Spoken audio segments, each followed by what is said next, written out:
on est réunis aujourd'hui pour la deuxième partie, donc la deuxième émission qui fait suite à la première qu'on avait fait sur le bilan et perspectives de 2019, où on a parlé du retour de la lutte de classe radicale, et on a terminé sur la démocratie comme antithèse absolue au communisme. Et donc aujourd'hui, on va développer ce qu'est le communisme. Donc, Marx parle du communisme comme le mouvement réel qui abolit les temps. Les temps étant actuellement le capitalisme.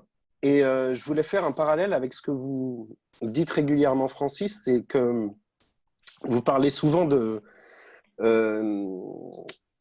la radicalité. Et au final, Marx, dans l'introduction à la philosophie du droit de Hegel, il parle de cette radicalité et il dit que être radical, c'est aller à la racine et que la racine des choses, c'est l'homme lui-même. Et donc, justement, au final, est-ce que le communisme, ce ne serait pas retrouver l'être en tant qu'il est la racine de toute chose et qu'il a été pollué justement par le mouvement réel de l'histoire? Alors, je pense que les auditeurs vont voir passer justement en mouvement de devenir les deux phrases synthétiques qu'on a choisies quelque part comme préambule. Une phrase de Marx dans les manuscrits de 1944 et une phrase de Bordiga de 1952. En rappelant que Bordiga, malgré toute son intelligence sur la communisation, sur le processus dialectique du devenir, était resté un indéniable crétin du point de vue du léninisme et de la révolution russe. C'est-à-dire que Bordiga a compris la communisation, mais dans ses névroses, dans son histoire, il n'a jamais été capable d'aller au bout du bout en comprenant que Lénine, c'est la contre-révolution et que Lénine, c'est le capitalisme d'État. Mais il a très très bien compris que le communisme est un mouvement. Le communisme est un mouvement. Et Marx, par rapport aux socialistes utopiques, Marx dans la première internationale, Marx en préfiguration radicale de toute la dégénérescence social-démocrate, en préfiguration de toute l'imposture léniniste, bolchevique, trotskiste, maoïste, bref, toute la merde capitaliste d'État du XXe siècle, parce que bon, aujourd'hui, l'histoire a balayé toutes les merdouilleries du capitalisme d'État soi-disant socialiste. C'est fini. La Chine se prosterne devant la bourse, Castro va pleurnicher dans les babouches de Donald Trump. C'est fini. L'idée du capitalisme d'État socialiste, elle est morte. Donc on se retrouve dans la réalité des grands débats. Qu'est-ce que le communisme? Qu'est-ce que le capitalisme? Et donc aujourd'hui, la question, elle est riche, elle est puissante, parce que le XXe siècle, qui a été le siècle du faux communisme, du faux socialisme, de la vérité capitalisme, est mort. Nous avons cette chance de parler à l'orée de l'année 2020. Mais quand il y a 30, 40 ou 50 ans, des camarades qui étaient dans la perspective où nous sommes se parlaient, il y avait des milliers de gens, des millions de gens qui regardaient Moscou, qui regardaient Pékin, qui regardaient Tirana et qui, dans la névrose, l'enfermement, le mensonge, la dissimulation, la construction aliénatoire, pensaient qu'en Albanie, en Russie, en Chine, au Vietnam ou ailleurs, on construisait une épopée vers le communisme. Aujourd'hui, à part quelques crétins abrutis complètement schizophréniques, plus personne ne peut penser que ces expériences de rénovation, de modernisation capitaliste avaient ne serait-ce qu'un millimètre de relation logique avec le projet communiste de la Première Internationale, des communards, de Karl Marx, de Rosa Luxembourg, de Gorter, de Pankow ou de Bordiga. Donc, la question qui est posée, c'est celle de ce qu'est le communisme. Donc, qu'est-ce que le communisme? Ça nous oblige à poser la question, qu'est-ce que le capitalisme? Qu'est-ce que le communisme? Et poser la question, qu'est-ce que le capitalisme, qu'est-ce que le communisme, ça nous oblige à poser la question, quelle est la dynamique dialectique qui conduit de l'un à l'autre? Et dans quelles conditions historiques particulières ce communisme peut surgir, puisque ça fait des siècles que des hommes se battent pour lui et que des hommes meurent pour lui, mais qu'il ne peut pas surgir. Et donc, ça nous oblige à retrouver la phrase de Bordiga, la phrase de Marx, toute la problématique de la Première Internationale, toute la problématique des manuscrits de 44, des Grundrisse et du Capital. Qu'est-ce que le communisme? Le communisme est le mode de production. Le communisme est le mode de production de la communauté humaine émancipée. Donc, le communisme est un mode de production. C'est le mode de production de la communauté humaine émancipée qui abolit l'État, qui abolit l'argent.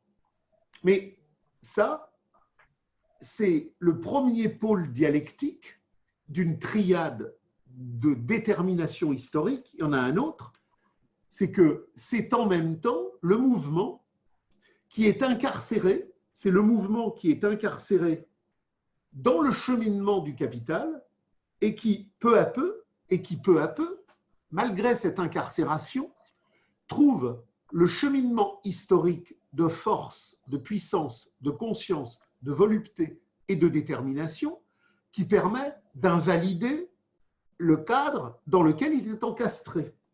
Donc, le communisme est bien le mode de production de la communauté humaine émancipée, ce que Marx appelle la Gemeinwesen, la commune, mais le communisme comme mode de production de la communauté humaine émancipée à titre universel n'est pas un objet, c'est un rapport social, c'est un résultat. Et il est le résultat, le mode de production, est le résultat de la dynamique historique du déterminisme du mouvement social. Donc, le communisme, c'est la clé de l'histoire. Le communisme est bien le plan de vie de l'humanité du début à la fin de la totalité historique.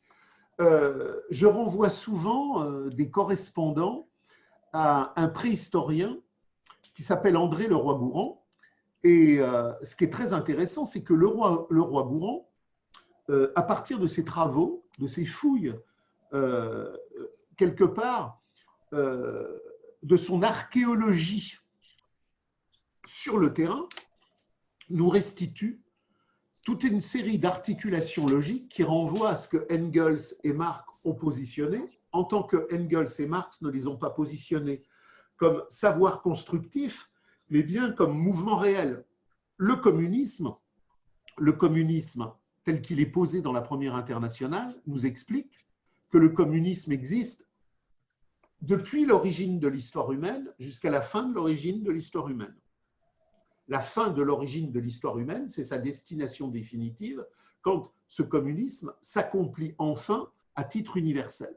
Puisqu'il y a eu un communisme premier, ce que montre Leroi-Gourhan, et ce communisme premier, il est localisé. Il n'est donc pas universel, il est donc limité, il est donc restreint. Mais quel est le premier point de départ pour comprendre ce qu'est le communisme? C'est que le communisme est la biologie historique de notre devenir dialectique. Notre biologie est communiste et notre devenir historique qui fait le déploiement biologique de notre réalité humaine, c'est le communisme. C'est pour ça que j'ai repris volontairement le titre de Leroi-Gourhan, l'homme, le geste, la parole, et on rajoute avec l'idéologie allemande l'outil. L'homme, c'est quoi? L'homme, c'est le geste, c'est la parole et c'est l'outil. Le geste, la parole et l'outil. Les animaux ont un geste. L'homme a un geste spécifique qui, dans une production dialectique, va à un moment donné produire la parole. Et ce geste humain qui produit la parole va produire l'outil. Mais dans une immanence communiste, les chasseurs-cueilleurs ne sont pas des individus isolés. Les chasseurs-cueilleurs, dans la réalité historique première, c'est l'anti-Rousseau. L'homme nature de Rousseau est un homme individuel qui ignore la communauté. Pour Rousseau, la rencontre à l'autre doit nécessairement être une construction. Ce que nous ont appris Marx, Engels, les travaux de Morgan et tous les travaux critiques sur le terrain, de Leroi-Gourhan à Marshall Salins, à tous ceux qui ont travaillé la matière première préhistorique sans œillères, c'est que l'homme premier, dans le surgissement des bipèdes supérieurs, est communiste. Il n'y a pas un contrat social qui décide du geste. Il n'y a pas un contrat social qui décide de la parole. Il n'y a pas un contrat social qui décide de l'outil. Il n'y a donc pas des agencements interactifs entre des individualités séparées qui viendraient créer une unité supérieure par le biais d'un cheminement décisionnel artificiel. La langue, le geste, la parole est une immanence. Et c'est parce que l'homme est dans une communauté communiste qu'il produit toutes ces sensations. Et on le sait très bien, j'en ai parlé à plusieurs reprises dans Lettres contre l'avoir ou dans les commentaires. Nous savons très très bien qu'un enfant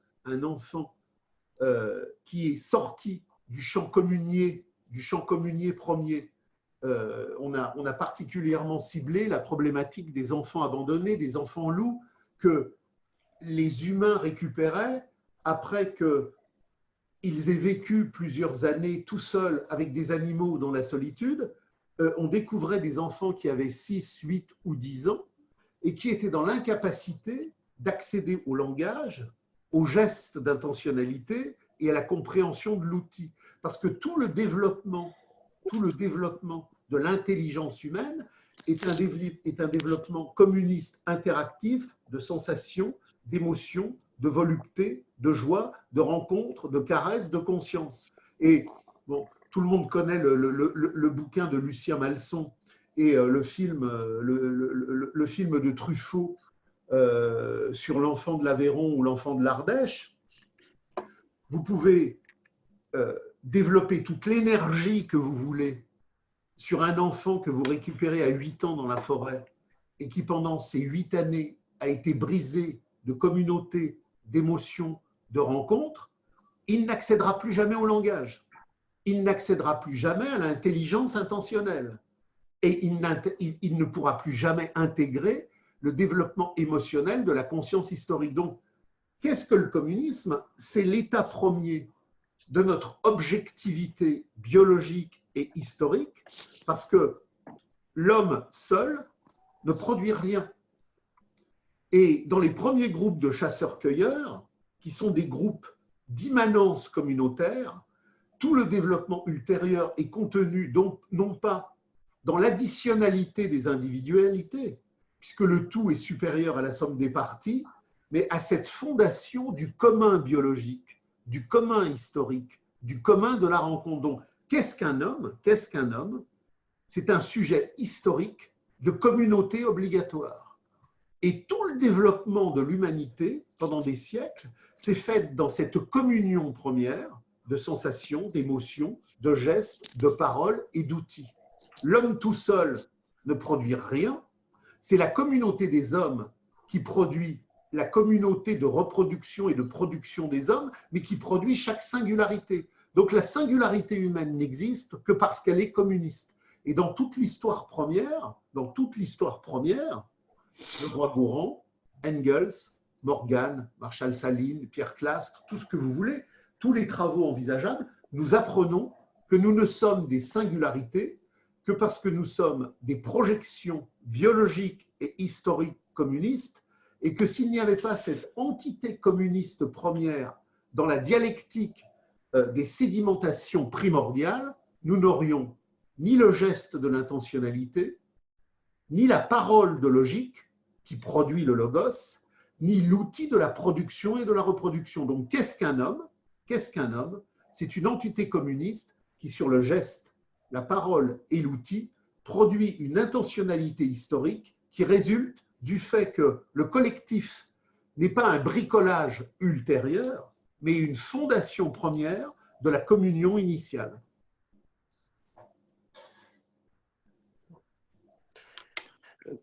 Vous êtes revenu rapidement sur la distinction entre le mouvement réel, qui est le devenir des luttes de classe, et le projet historique. Alors Marx revient là-dessus souvent par rapport justement dans le manifeste, quand il dit justement toute l'histoire, ça a été l'histoire de la lutte des classes. Et quelque part, on arrive à bon, c'est 1847, quelque part on pourrait dire que c'est la première incarnation du mouvement historique. Alors je voudrais avoir plus de détails sur la distinction qu'il y a entre le mouvement réel invariant qui est présent déjà à l'époque antique ou pendant les jacqueries paysannes au Moyen-Âge. Donc on a déjà une volonté justement avec le tocsin de retrouver un royaume sans argent, mais qui est encore dans une instinctivité. Et on arrive à un saut qualitatif à partir de 1847, où le projet communiste en tant que tel apparaît sur la scène de l'histoire. Alors, si le mouvement communiste est un mouvement invariable à travers l'histoire, quel est le saut qualitatif qu'on arrive à atteindre à partir de 1847 jusqu'à justement l'effectivité réelle du communisme comme mode de production? Alors là, vous allez vite parce que je démarrais doucement, on était dans le Périgord préhistorique en phase paléolithique première et vous basculez en 1847 à Paris avec les chevaux et les premiers autobus. Donc, il faut que je cours parce que d'un seul coup, on a fait un bond gigantesque. Mais si vous voulez, il y a eu les classes, et on arrive à 1847 que parce qu'il y a eu la césure, la disjonction, la coupure et l'éclatement de la communauté première. C'est-à-dire que le communisme a été pendant des millénaires, notre entité quotidienne. On découvrait dans les années 1930, 1950, 1960, en Amazonie ou en Papouasie-Nouvelle-Guinée, des tribus qui étaient à un niveau de déliquescence paléolithique, qui donc connaissaient déjà des clivages, mais cela nous permettait de bien comprendre qu'effectivement, on avait été pendant des millénaires et des millénaires en Dordogne, dans les Asturies, en Illyrie, dans des situations similaires. C'est-à-dire que pendant des millénaires et des millénaires et des millénaires, le communisme a été la totalité des latitudes, la totalité des longitudes.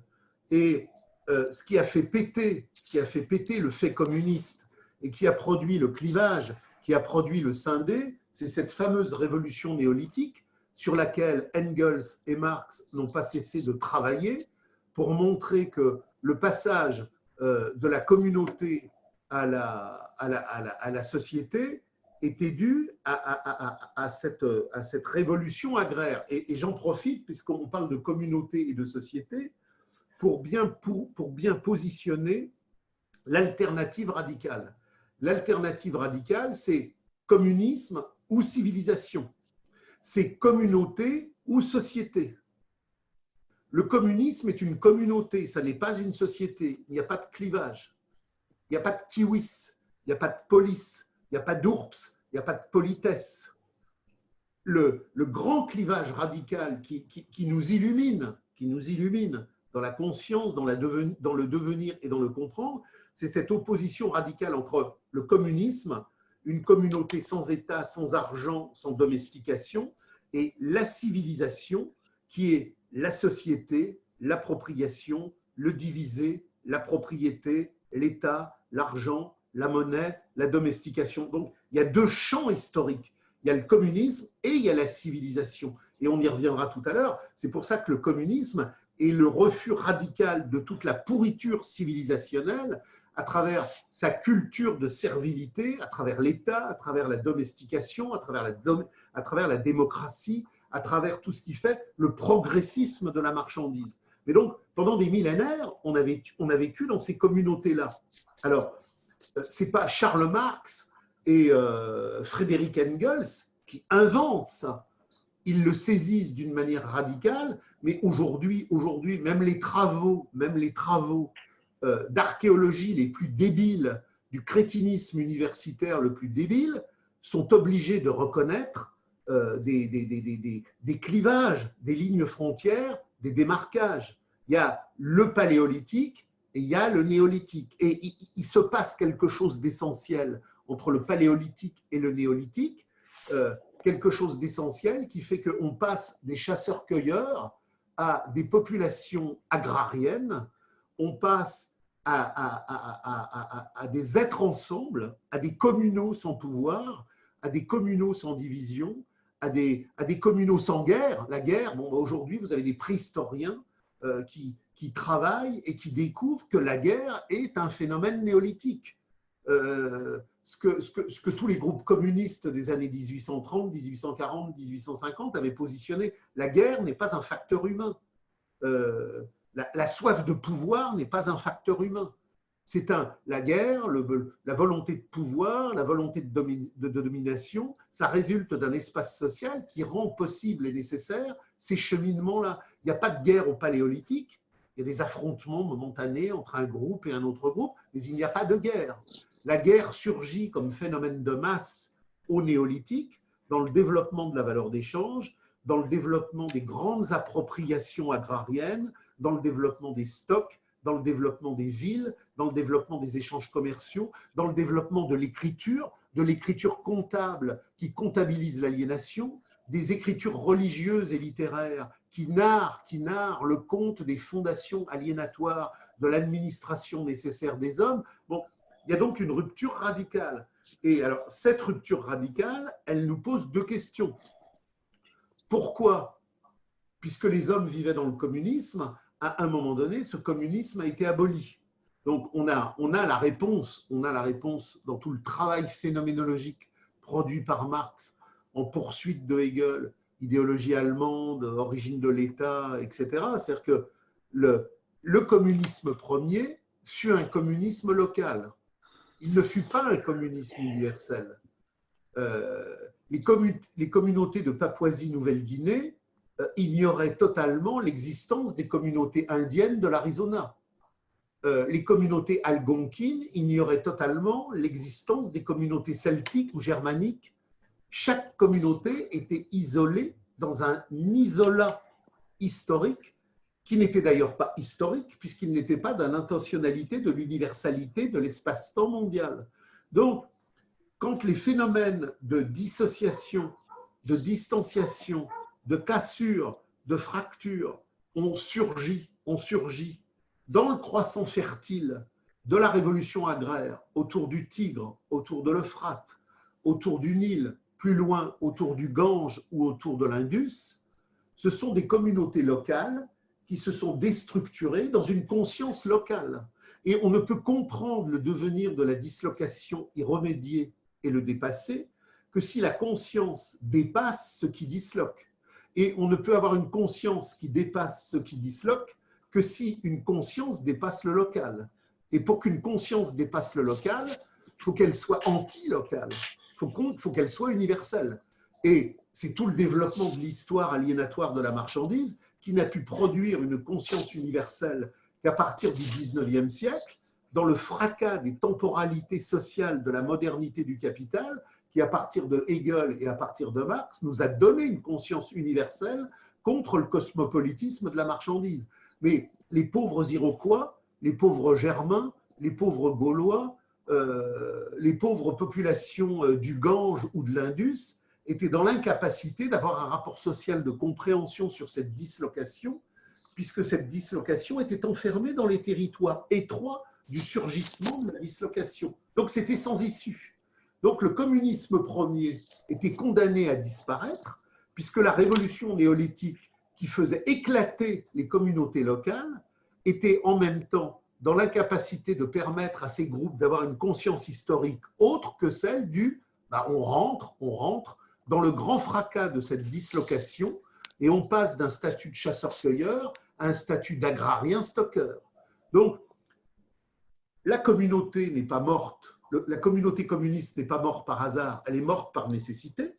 Ça, c'est le premier point. Mais le deuxième point, c'est qu'au moment où elle disparaît, elle ne cesse d'exister puisque notre aspiration au communisme est biologique. Je veux dire que la grande spécificité biologico-historique de l'homme, c'est sa relation à l'autre, le besoin de l'autre, manuscrit de 44. Besoin de l'autre dans une dimension de fraternité élargie, besoin de l'autre dans une relation d'amour spécifique à un autre. Ce qui me fonde en tant qu'être humain, c'est mon aspiration à la communauté. Mon aspiration à la communauté n'est pas quelque chose qui vient après mon essence, c'est mon essence.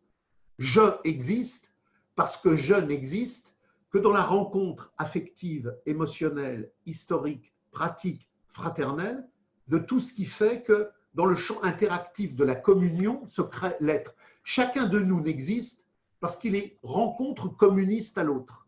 Et donc, au moment où les communautés sont brisées par la révolution néolithique, en même temps, le besoin générique de les retrouver se fait. Ce qui veut dire qu'au moment où les communautés sont brisées, surgit une aspiration à constamment les retrouver.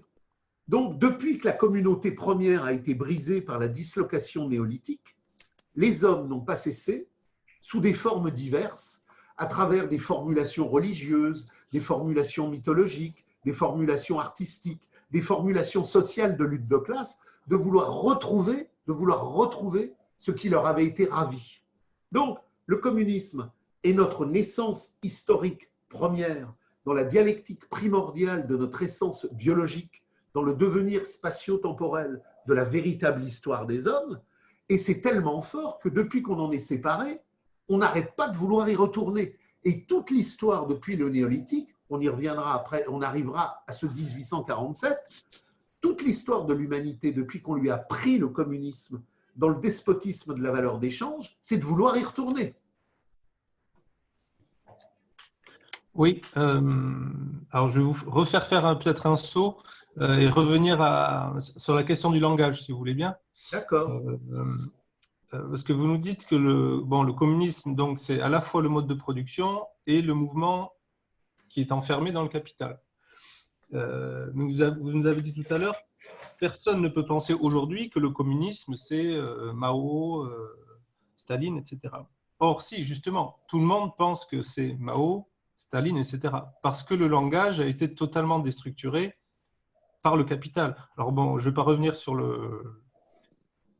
la genèse du langage comme spontanéité inconsciente communautaire, mais la société, elle a détruit ce langage et elle en fait… alors, elle le détruit au sens strict. J'avais vu il y a quelques années une étude, je crois, sur le vocabulaire ouvrier, qui disait qu'au 19e siècle, un ouvrier moyen avait quelque chose comme 5000 mots pour son usage quotidien, qu'il utilisait toujours. Et alors qu'un ouvrier, alors je ne sais plus si c'était au 20e ou au 21e, mais peu importe, n'en avait plus que 500, c'est-à-dire 10 fois moins. Et alors, le capital détruit le langage, mais il en invente d'autres. Il invente des mots. Alors, vous avez parlé souvent du féminicide, du complotisme et ce genre de choses. Mais bon, bref, toujours est-il, et même le mot communisme. Le mot communisme dit justement l'inverse de ce qu'il est. Donc, est-ce que le communisme, c'est pas, évidemment, c'est la lutte des classes, mais ça devient, par la force des choses également, une lutte contre soi-même pour retrouver l'authenticité de la langue, du savoir, etc. Il y a la lutte collective, évidemment, mais il y a cette lutte individuelle pour retrouver le langage. Alors, je pensais qu'on allait passer progressivement au Moyen-Âge et qu'on allait arriver en 1847. Là, on est déjà avec Mao, mais ce n'est pas grave, on va tout retrouver. Ce que vous dites est important, mais alors, ça nous bascule dans le XXe siècle et aux grandes mystifications et aux grandes impostures capitalistes. Alors, on va passer rapidement le cycle historique pour arriver à votre question sur la modernité de l'imposture linguistique et de la construction aliénatoire de ce qu'est le faux communisme. On reviendra à toute l'épopée humaine du temps féodal, du XVIIIe siècle, du XIXe siècle, comment le monde de la réalité humaine n'a pas cessé de se battre pour retrouver la communauté humaine. Mais alors, c'est vrai qu'il y a l'imposture du langage, mais je rappelle que l'imposture du langage, elle est beaucoup moins forte aujourd'hui. Moi, quand dans les années 70-80, je me battais en distribuant un tract où j'expliquais que la Chine, c'était du capitalisme d'État, que la Russie, c'était du capitalisme d'État, que les pays de l'Est, alors que le mur de Berlin n'était pas tombé, c'était du capitalisme d'État, et que toutes les luttes de libération nationale soutenues par le capitalisme d'État oriental, c'était des mystifications antiprolétariennes, il y avait une audience linguistique de l'imposture qui était 1000 fois plus forte qu'aujourd'hui. Alors aujourd'hui, elle subsiste, mais elle est beaucoup moins forte. Alors, ce qu'il faut comprendre, c'est que au sortir de toutes ces luttes paysannes et de toutes ces luttes ouvrières qui n'ont pas cessé au Moyen-Âge, à la Fronde, dans toute la construction de l'État, de la monarchie absolue, qui est donc adossée sur la puissance financière de la bourgeoisie. Les paysans n'ont pas cessé, de Normandie à l'Aquitaine, des Asturies à la Roumanie, de la Kraïna serbe à la Rhénanie, de la Rhénanie à la Westphalie, à constamment s'insurger avec cette gigantesque guerre des paysans qui, dans l'articulation dialectique de la guerre de 30 ans, fait que toute l'Europe centrale est à feu et à sang, avec des communautés paysannes qui veulent refaire production des communaux sans argent et sans État. Donc tout ça n'a pas cessé. Et on aboutit avec la révolution capitaliste de 1789 à la grande imposture de la République marchande du capital. Et on a 1848, on a 1871, et on a toute cette formalisation de la social-démocratie. La social-démocratie, c'est la gauche du capital qui canalise le prolétariat dans la gestion modernisée du salariat et de la marchandise. On a Rosa Luxembourg qui est en train de comprendre la mystification social-démocrate et qui, dans le cadre des luttes de classe radicales, dit « à bas l'État, à bas le salariat ». On a Bernstein, on a Kautsky sous des formes diverses qui construisent le grand enfermement, et on a Lénine, le grand disciple de Kautsky, qui donne une forme radicalisée à l'imposture social-démocrate et qui lui donne effectivement sa forme la plus accomplie de mystification, qui est le bolchevisme. Et tout ça, c'est le camp du salariat qui se restructure. Ce que Marx, dans le cadre des luttes de classe radicales communistes, qui reprend toute cette problématique historique, qui est l'immanence de l'histoire, nous a appris, c'est que le projet communiste abolit l'État, abolit l'argent, abolit le salariat.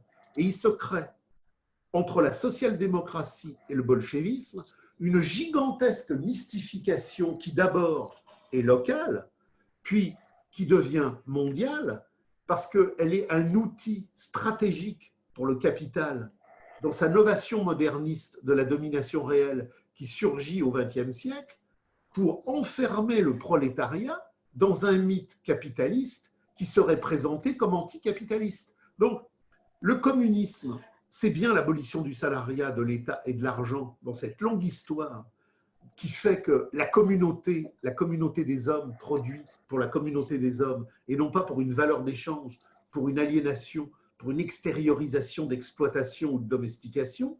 Et grâce justement à la faillite des révolutions du début du siècle, parce que ces révolutions ont lieu en un moment où le capital est encore en puissance de développement et non pas en puissance d'invalidation, se crée le grand mythe bolchéviste qui reprend la social-démocratie pour la radicaliser avec des parfums de casernes extrémistes.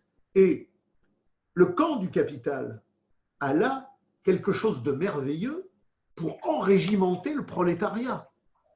Le capital se structure dans la modernité du XXe siècle sur deux tendances, le capitalisme privé, le capitalisme d'État, qui s'oppose formellement à la périphérie de lignes frontières financières, territoriales ou bancaires, mais qui s'intègre merveilleusement bien dans des implications réciproques. C'est la grande banque judéo-protestante américaine Hammer qui finance le léninisme une fois que le léninisme a pris le pouvoir, ravitaillé par la banque allemande dans tous les conflits interimpérialistes. Donc, le bolchevisme, le capitalisme d'État soviétique, qui va intervenir en Espagne pour écraser la lutte de classe radicale des prolétaires insurgés, c'est une osmose entre la banque occidentale et le parti militariste bolchevique qui aura détruit la commune de Kronstadt.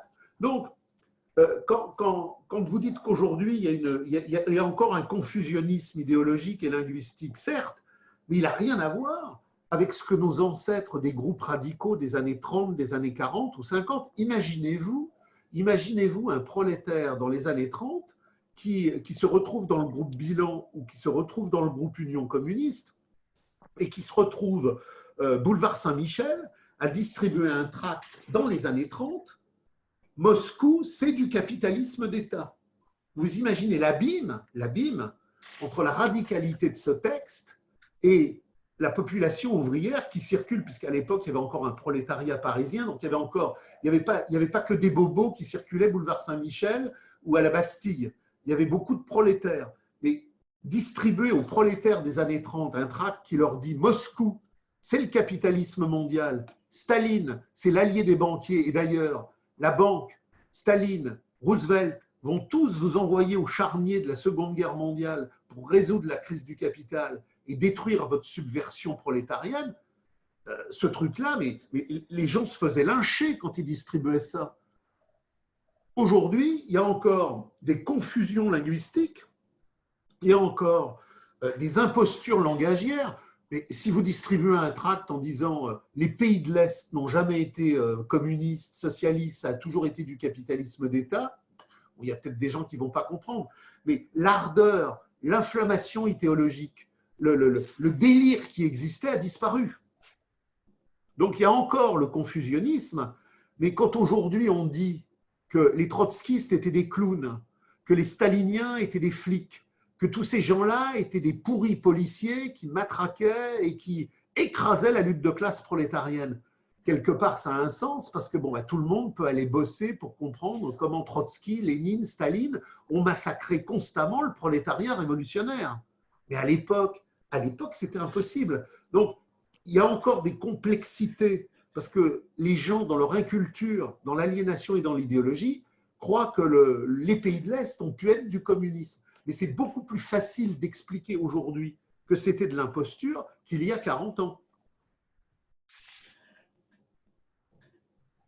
On peut peut-être donc continuer sur le mouvement réel du communisme à travers l'histoire. Donc, je voulais revenir éventuellement sur ce que Marx dit dans plusieurs textes sur ce qu'est le communisme, puisqu'on a parlé de l'opposition entre communisme et capitalisme. Mais par exemple, Marx dit que le communisme est omniprésent même dans le capitalisme. C'est-à-dire que dans la question juive, il dit que l'État, il crée un être générique en fait. Alors bon, je ne sais pas si vous voulez corriger ça, Francis, parce que vous parlez d'être générique, mais de la communauté émancipée. Et Marx dit que dans l'État, enfin dans la nation, l'être générique qui existe, c'est l'être générique aliéné en fait.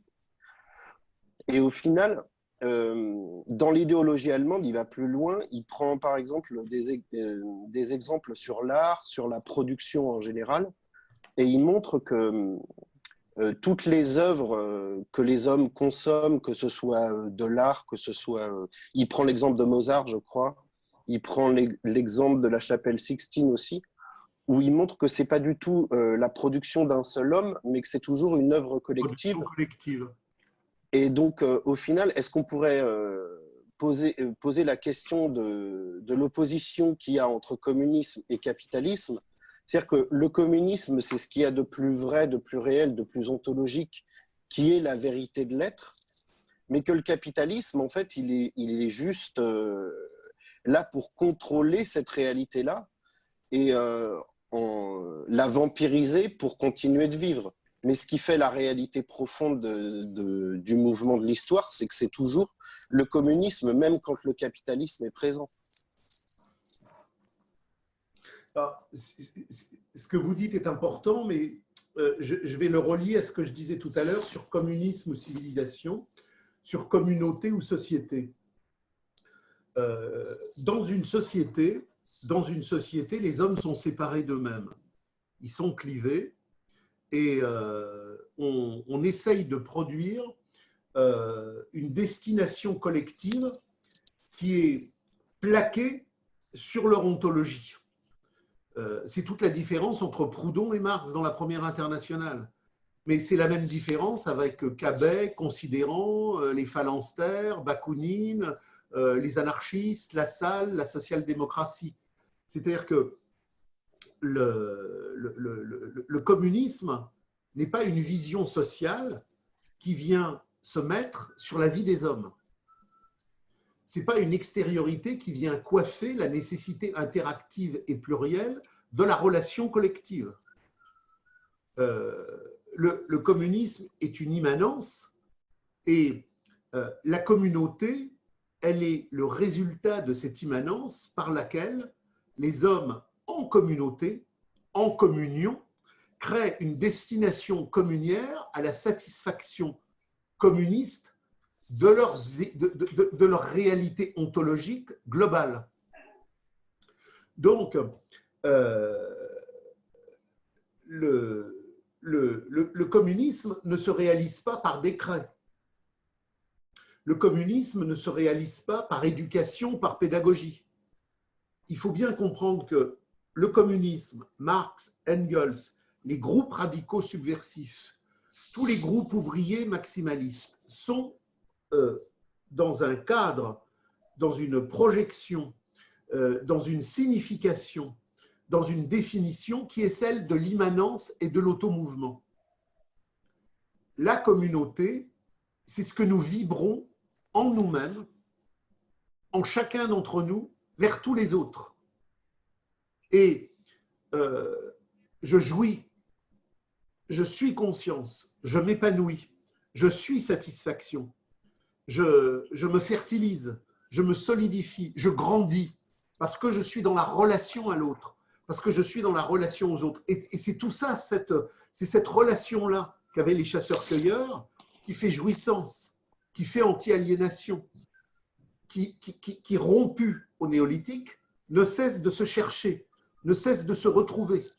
Et c'est cette relation-là qui fait qu'au Moyen-Âge, dans tout le temps médiéval, quand il y a des insurrections autour du tocsin de l'Église insurrectionnelle, contre le fisc, contre la bourgeoisie, contre l'Église officielle, contre toutes les domestications, qu'est-ce que disent les gens? Les gens disent la communauté de l'émancipation. Ils n'ont pas un catéchisme de construction idéologique. Alors on voudrait ça, on voudrait ça, on voudrait ça. On veut retrouver l'immanence de la communauté.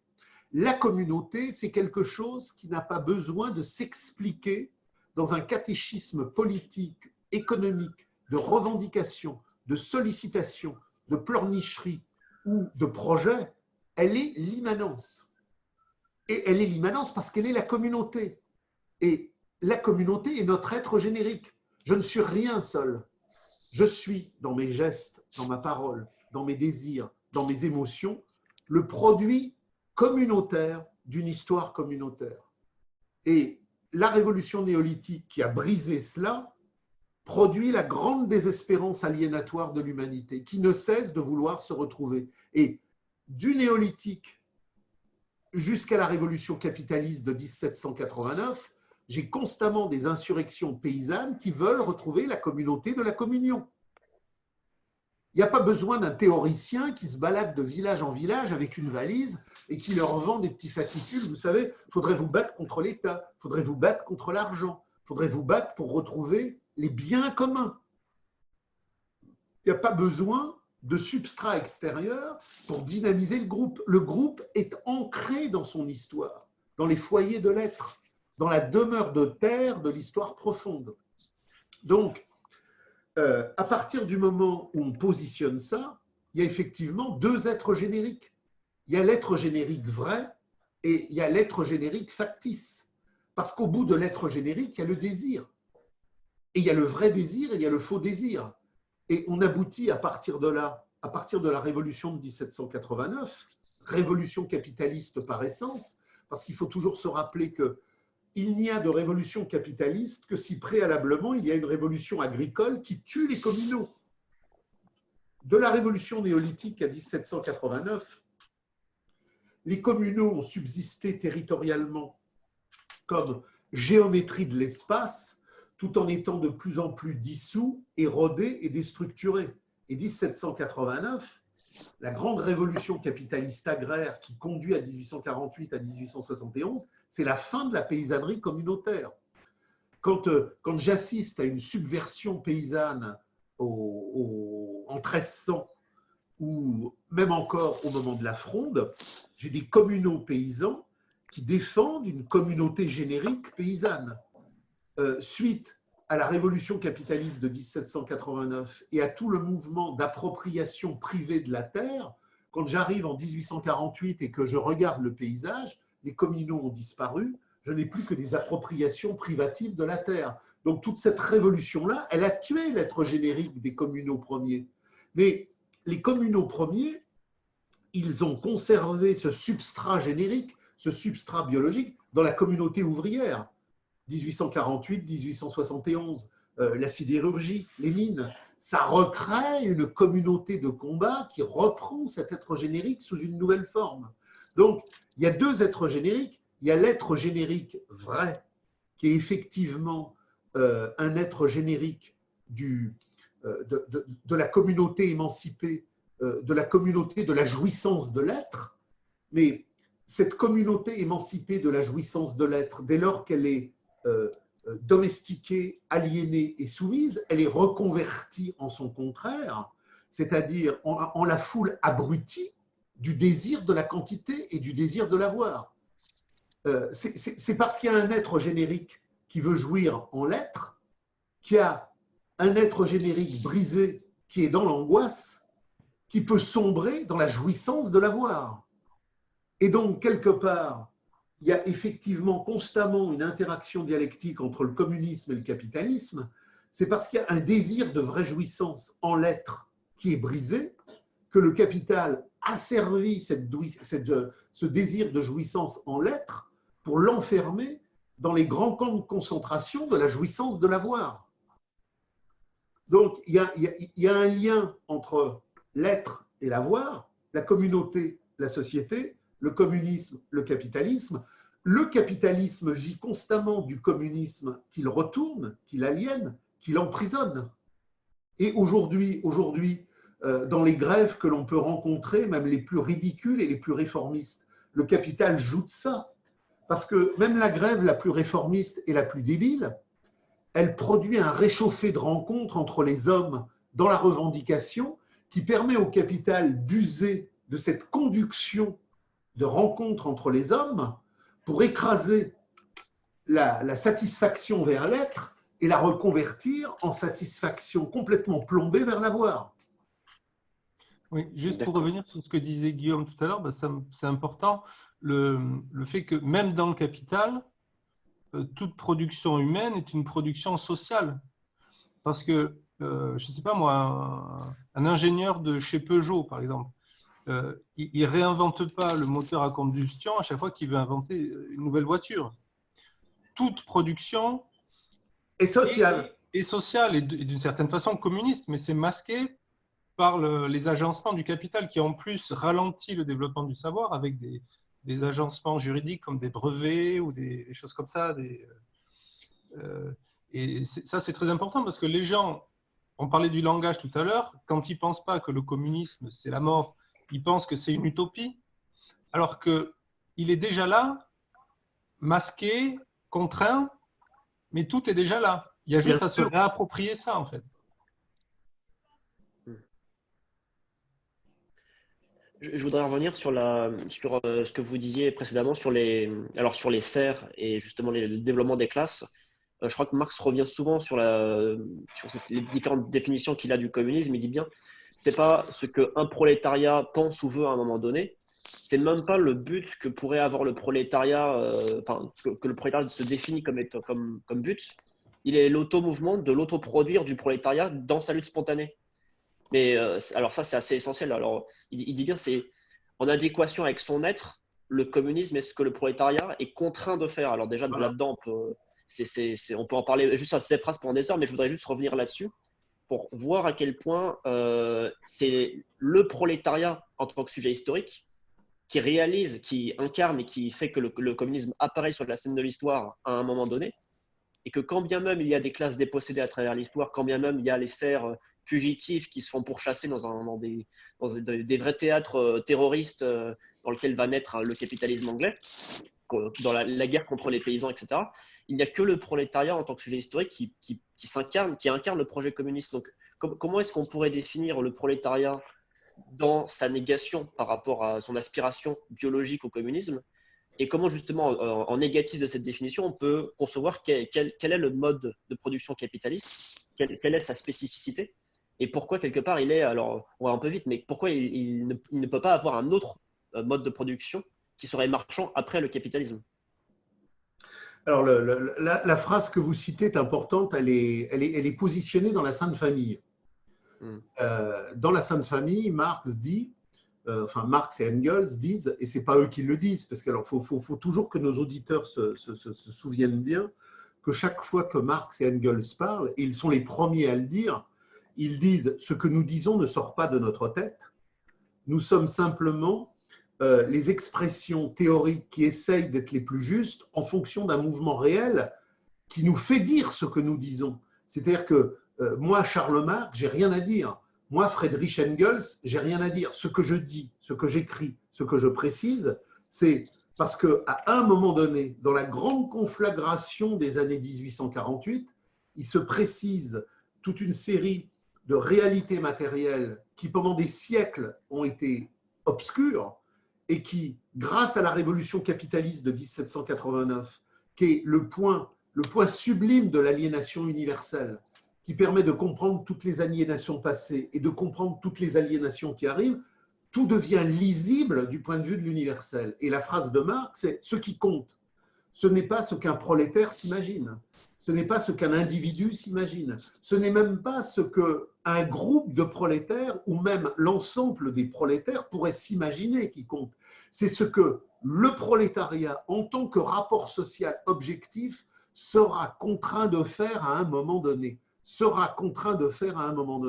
a la dialectique du déterminisme, on a la compréhension de l'histoire et on a la longue durée radicale de ce qu'est la communauté ontologique, biologico-historique de l'aspiration à la conscience humaine.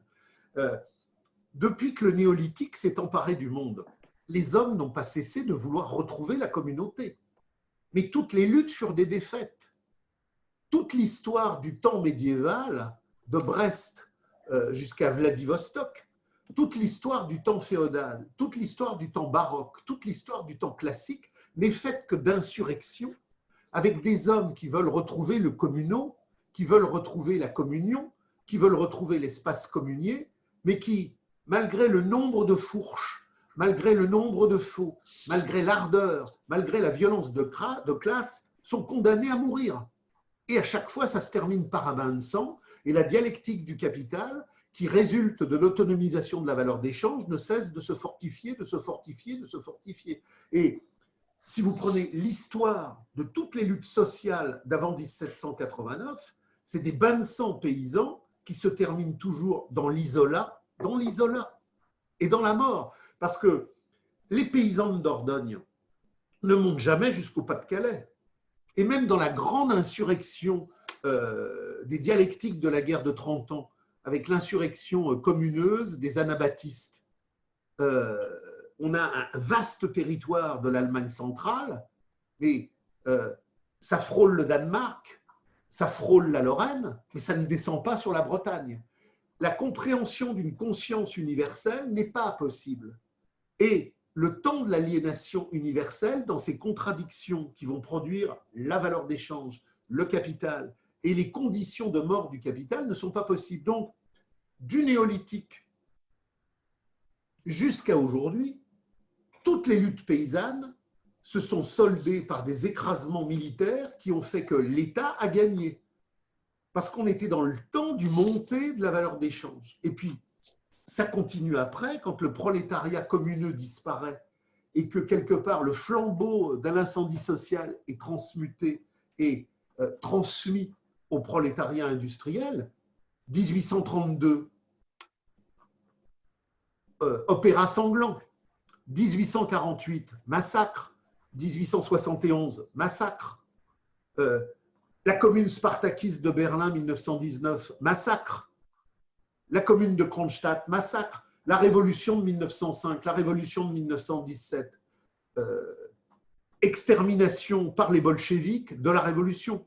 Et donc toute l'histoire du prolétariat paysan et toute l'histoire du prolétariat ouvrier, depuis la révolution néolithique jusqu'à aujourd'hui, n'est qu'une longue série de défaites, parce que tous ces hommes, quand ils cassent l'enfermement revendicatif dans lesquels la gauche du capital et les syndicats les enferment, et qu'ils aspirent à une communauté qui pourrait aller au-delà, ils butent sur le fait qu'ils sont dans un temps historique où le capital peut se restructurer encore plus loin. Tant que le capital peut se restructurer encore plus loin, les grandes dynamiques où l'homme retrouve la soif de la communauté, la volonté de la communauté, l'espérance de la communauté sont condamnées à l'échec. Et on tombe sur ce texte dont vous parliez, qui est dans la Sainte Famille. Il y a un moment où, historiquement, dans l'objectivité matérielle, le communisme cesse d'être une aspiration à trouver la destination humaine qui a été perdue au néolithique, mais qui est une destination qui redevient archi-présente dans le temps des contradictions sociales, parce qu'elle est enfin le temps advenu de quelque chose qui permet de dépasser le capital. Donc, toute l'histoire de l'humanité est une lutte pour retrouver la communauté, mais qui échoue parce que la communauté n'est pas possible tant que la super communauté matérielle aliénatoire du capital qui s'est emparée du monde a encore la puissance de faire fonctionner sa reproduction. Donc, la commune de Paris, juin 48, la commune de Kronstadt, les insurrections barricadières de Barcelone en 1937. Bien évidemment que la gauche est fusilleur du prolétariat, que les gauchistes sont les complices de cette fusillade, que toutes les forces progressistes de la marchandise sont effectivement les pires saloperies capitalistes. Mais ce n'est pas elles qui font qu'il y a échec. C'est parce qu'il y a une objectivité de l'échec qui fait que les flics du capital et la gauche de la marchandise ont encore une capacité de nuisance. Il ne faut pas inverser la procédure de compréhension dialectique du déterminisme. Ce n'est pas la gauche de la marchandise qui, depuis 1848, écrase le prolétariat. Elle n'est que l'appareillage ultime d'une dialectique historique qui fait que la phrase que vous avez posée, lorsqu'il sera contraint, n'est pas encore survenue. À quel moment cette soif de communauté qui fait toute notre histoire depuis des millénaires va enfin pouvoir s'incarner dans un retour vrai à la communauté, qui ne sera pas une communauté locale, mais une communauté universelle, la véritable commune de la Geweihe-Mécène universelle, lorsque l'humanité y sera enfin contraint, parce que le capital sera contraint par son procès de caducité à s'auto-invalider. Et donc, les gens vous disent des fois, mais les gens se sont toujours battus. Bien sûr, c'est un très beau rêve, le communisme. Et oui, c'est un rêve, le communisme. Reprenez tous, lecteurs, la fameuse lettre de Marx à Arnold de Ruge. Le communisme est le vieux rêve de l'humanité qui n'a pas cessé de vouloir retrouver cette communauté biologico-historique qui est l'assise de nos désirs, de nos voluptés, de notre essence. Mais à quel moment ce rêve va pouvoir se réincarner? Ce rêve va pouvoir se réincarner quand la totalité du cycle historique de l'aliénation aura abouti. Du néolithique jusqu'à aujourd'hui, un vaste cycle d'aliénation s'est mis en marche à travers le temps de l'économie antique, à travers le temps féodal, à travers la domination formelle du capital, à travers la domination réelle du capital. Et au bout de tout ce cycle où l'aliénation totalitaire de la Gemeinwesen brisée, de l'être générique confisqué et domestiqué, a terminé son cycle, il y a l'invalidation. Et là, l'homme peut enfin donner à cette soif de communauté sa véritable assise matérielle, parce que la matérialité de ce qui faisait contradiction à cette aspiration à la communauté se brise. Donc, à quel moment la communauté humaine se refonde? Elle se brise quand la société de l'aliénation s'invalide. Communauté, société, communisme, civilisation. le communisme rejaillit quand la civilisation crève, la communauté peut ressurgir quand la société s'invalide. Donc, sur la question du pourquoi le capital serait le dernier mode de production, pourquoi l'aliénation ne pourrait pas se renouveler?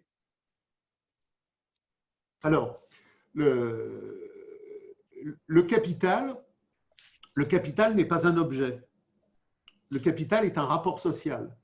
Le capital est le rapport social de l'homme disloqué en la communauté, tel que la révolution néolithique est la forme embryonnaire des métastases premières par lequel l'autonomisation de la valeur d'échange va créer le capital. La révolution néolithique ne crée pas le capital. Les premiers trocs et les premiers échanges entre le Tigre et l'Euphrate, ce n'est pas du capitalisme, c'est une autonomisation agraire de la valeur d'échange qui crée une dépossession et un clivé et un scindé dans la communauté. Et il va falloir des siècles et des siècles pour que cette autonomisation de la valeur d'échange produise autour d'un certain nombre de cités italiennes une révolution commerciale spécifique qui va faire qu'à un moment donné, la marchandise n'est plus simplement quelque chose qui touche les excédents commerciaux d'une autarcie agraire, mais la totalité du champ social qui devient lui-même une totalité marchande d'autoreproduction aliénatoire. Et au bout de tout ça, on a la grande spécificité positive du capital, je le redis toujours, Marx nous dit, et Bordiga insiste là-dessus en disant, Bordiga dit « gloire au capitalisme ». Pourquoi gloire au capitalisme? Parce que le capitalisme est une merde infinie, mais grâce au capitalisme, il y a un avantage. Il y a un avantage sublime, c'est qu'on a créé l'homme universel. Donc, le capital est un cosmopolitisme universel, un mondialisme de dépossession absolument abominable qu'il faut détruire, mais grâce à cette abomination, il a créé un homme universel qui, de Buenos Aires à Helsinki, de Tokyo à Dakar, peut se poser la question d'un monde unitaire, aliénatoire, qui peut donc être enfin brisé dans une conscience universelle radicale. On ne peut pas briser l'aliénation du fétichisme de la marchandise en additionnant des localismes, on doit la briser en produisant un surgissement unitaire totalitaire. Totalitaire au sens où c'est la totalité de l'air.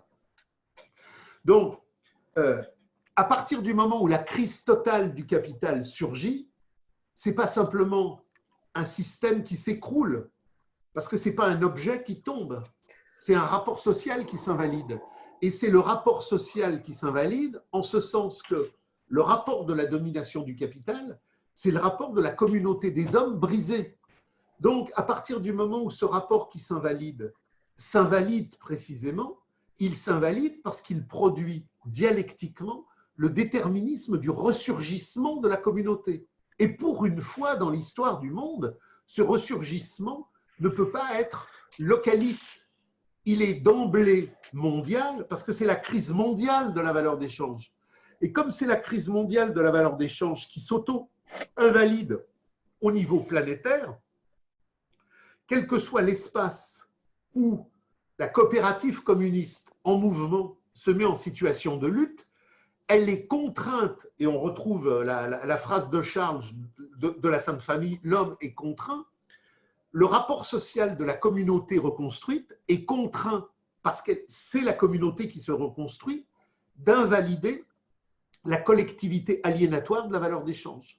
Et ce qu'on a vu à chaque fois qu'il y a eu des surgissements radicaux que la gauche du capital a brisés, les soviets en 1905, les soviets en 1917, les conseils ouvriers en 1956 en Hongrie, les communautés d'Aragon en 1937 en Espagne, on voit très bien que dès que se met en marche la coopérative de combat dans la lutte de classe, alors que c'est pourtant des luttes qui sont localisées, la problématique première de la radicalité, c'est l'abolition de l'argent, alors qu'on est dans les luttes locales.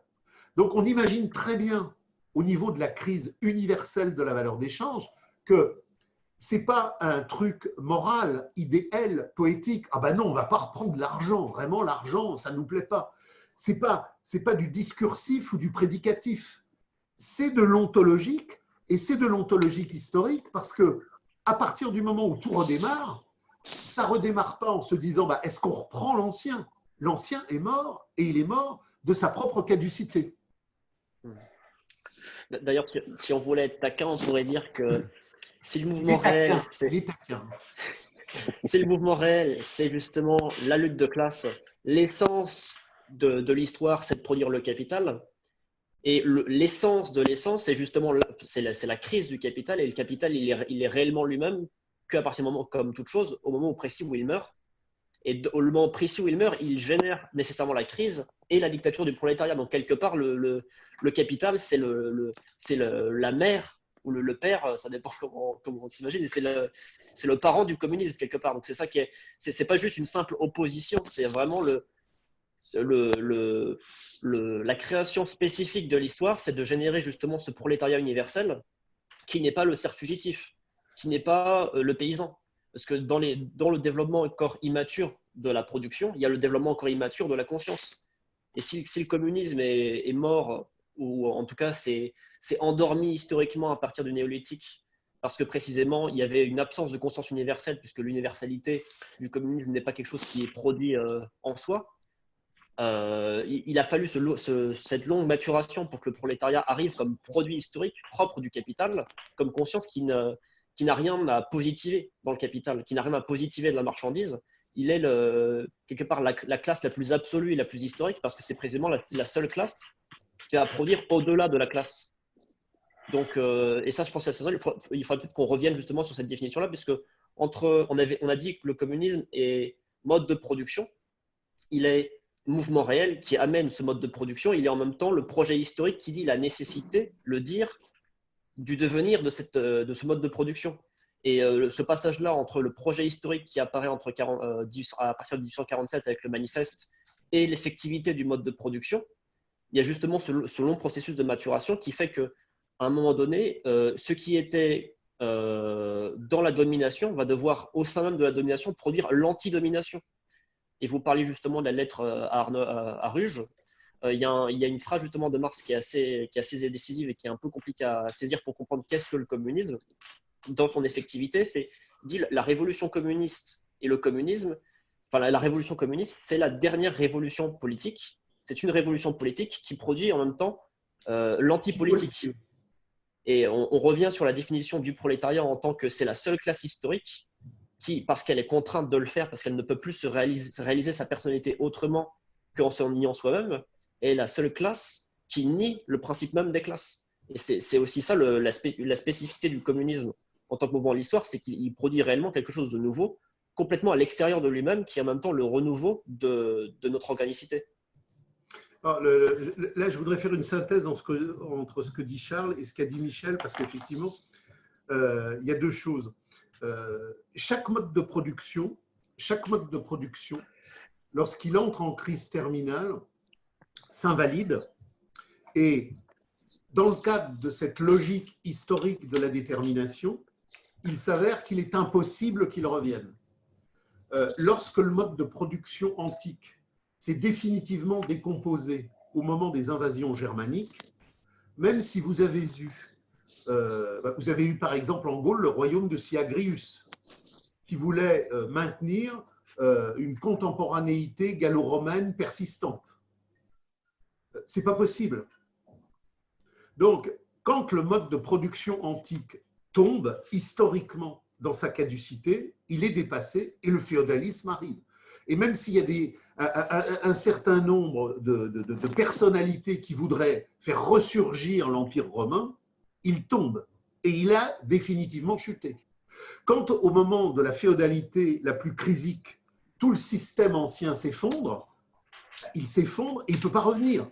Et c'est la modernité de la révolution capitaliste de 1789. On ne voit jamais réapparaître un mode de production dont la décadence a produit la phase ultime de son invalidation. Le retour en arrière n'existe jamais.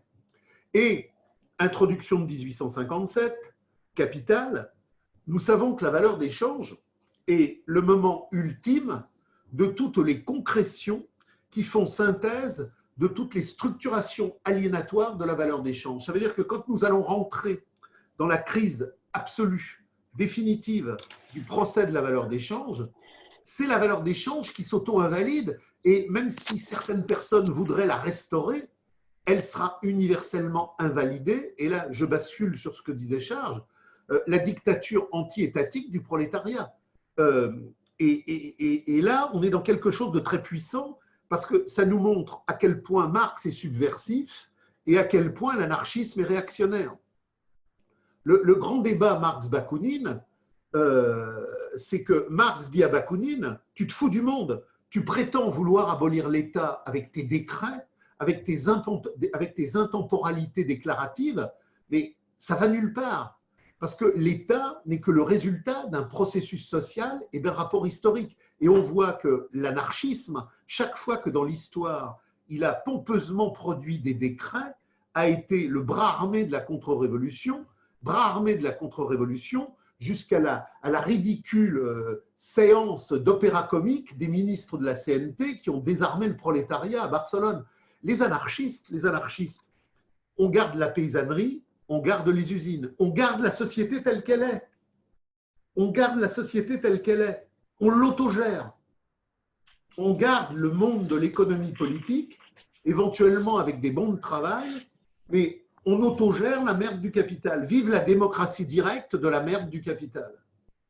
Ce que Marx a compris, c'est que, et il l'a compris en tant qu'il était l'émanation des groupes radicaux les plus radicaux, c'est qu'on n'abolit pas l'État par décret, on l'abolit par la communisation.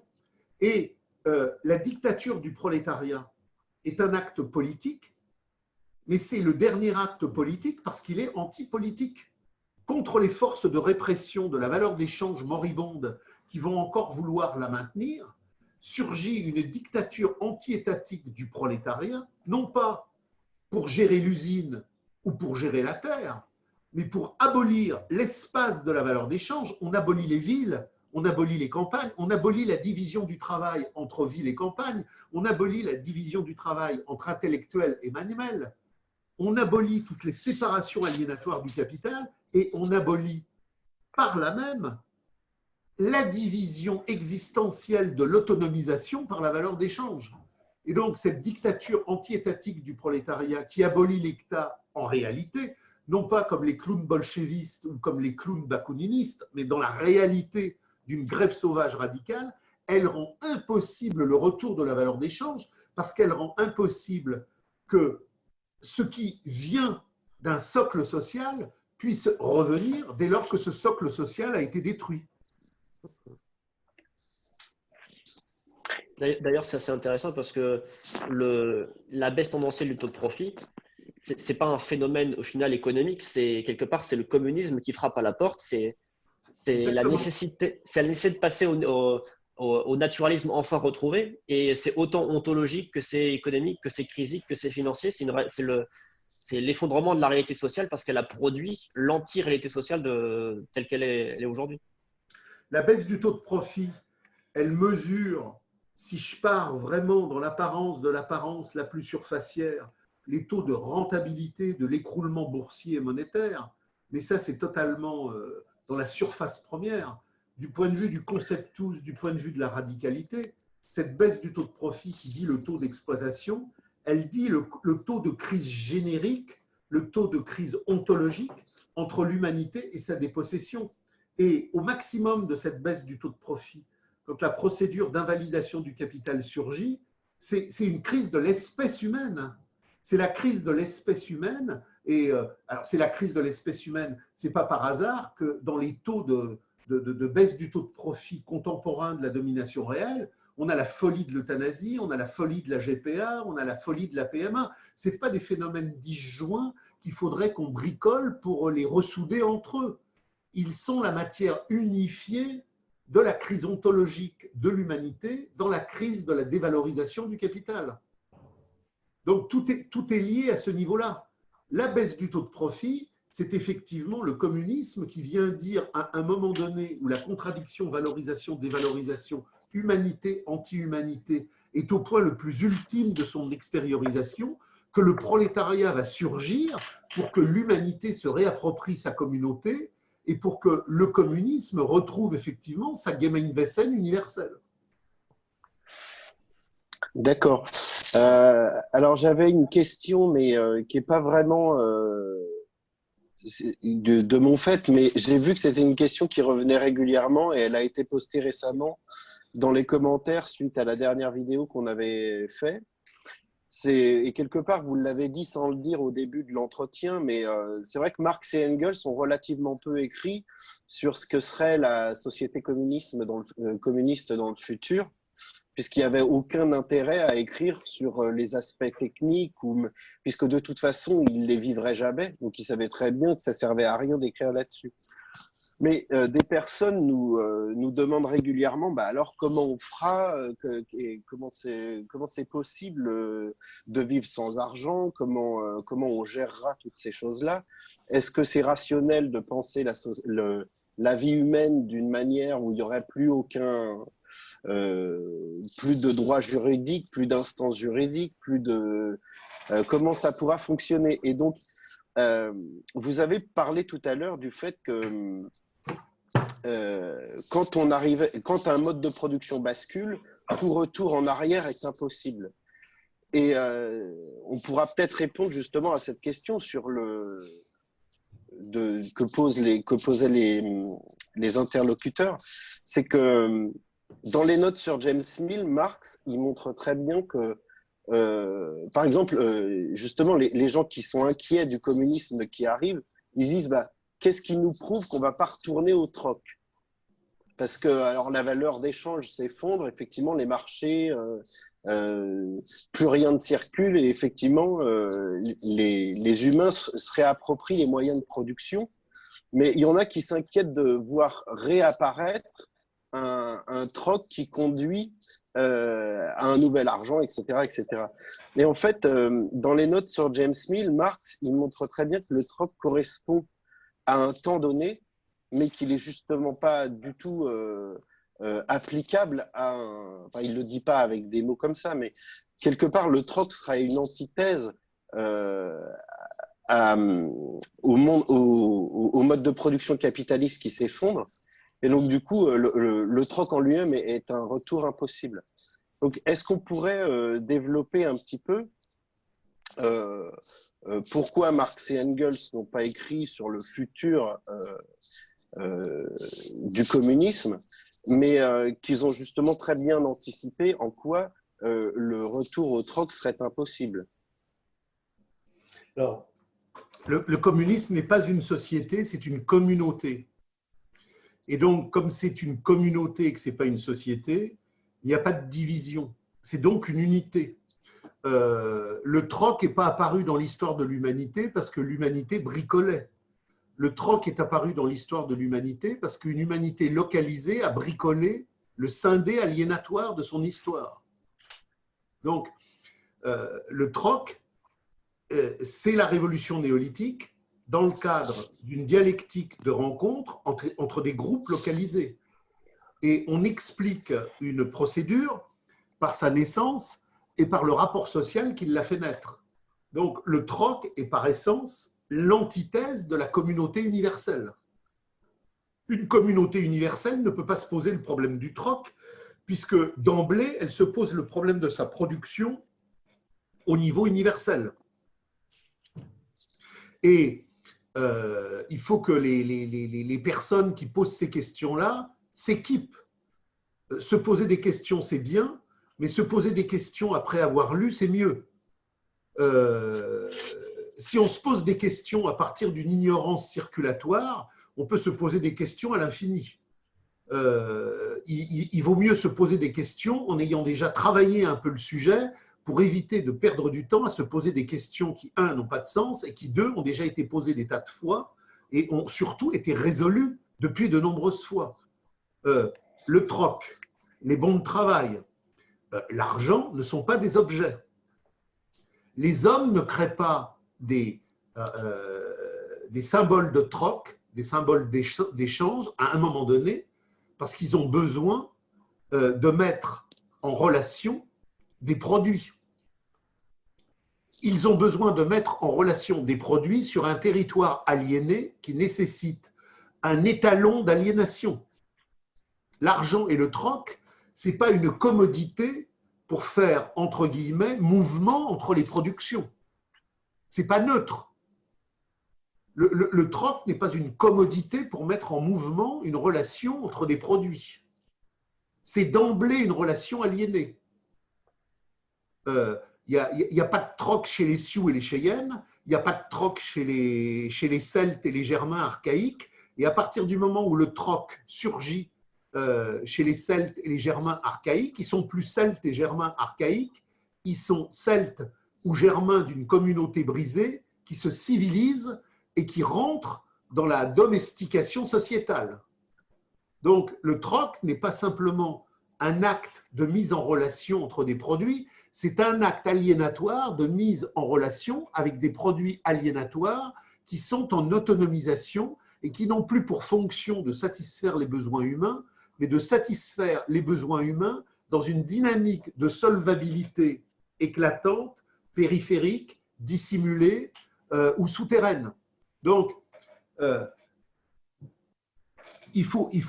d'abord, il faut lire, et ensuite, une fois qu'on a lu, il faut comprendre. Toute l'histoire du mouvement ouvrier radical et même du mouvement paysan radical, si on prend les communautés d'Ukraine, etc., c'est impulsé dans un mouvement de conscience et d'automouvement qui fait que, sans avoir eu besoin de lire un traité d'anti-économie politique, les gens ont très bien compris que s'ils s'affrontaient à l'argent comme équivalent général abstrait, comme pôle symbolique du travail abstrait de l'aliénation, il ne fallait pas faire un contre-argent.